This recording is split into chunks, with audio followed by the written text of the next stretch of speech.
Shalom Bapak Ibu Saudara, mari kita dengarkan renungan minggu kedua Prapaskah.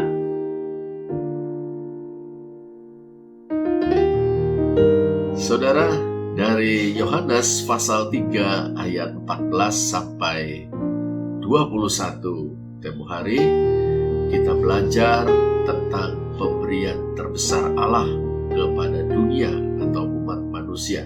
Anak tunggal Allah, Yesus Kristus, dikaruniakan untuk menyelamatkan umat manusia dari kegelapan yang membelenggu dunia. Kali ini kita akan melihat Yohanes pasal 3 ayat 1 sampai 13 dan Yohanes pasal 1 ayat 12 dan 13. Tuhan Yesus mengajarkan di sana tentang keharusan seorang manusia untuk dilahirkan kembali. Tuhan Yesus juga menyebutnya dilahirkan dari air dan roh atau dilahirkan oleh roh. Apa maksudnya?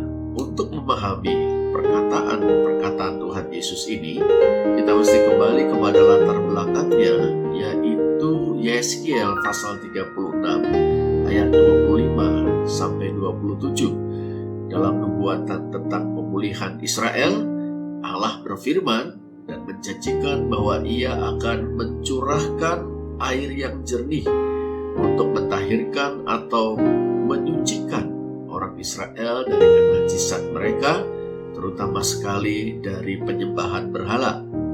Tuhan juga menjanjikan bahwa Ia akan mengaruniakan hati yang baru, hati yang lembut, hati yang taat, sebagai ganti dari hati yang keras yang ada dalam diri orang Israel. Dan Allah juga menjanjikan akan mengaruniakan rohnya untuk tinggal di dalam diri orang Israel. Nah, tiga hal ini, yaitu penyucian atau pentahiran dari kenajisan, pengarunian hati yang baru, dan pengarunian roh Allah atau roh kudus. Itulah yang dimaksud dengan kelahiran kembali.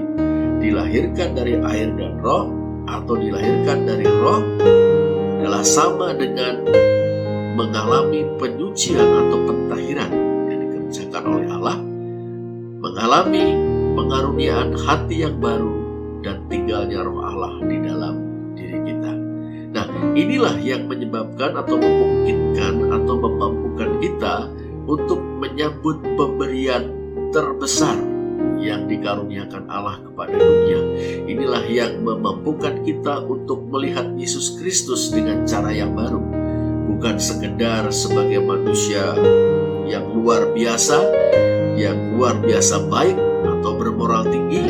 Bukan juga seperti Nikodemus katakan sebagai guru yang diutus Allah semata-mata, tapi sebagai firman yang telah menjadi manusia, sebagai anak tunggal Allah yang datang ke dalam dunia, sebagai sang anak manusia yang harus ditinggikan untuk menyelamatkan manusia berdosa.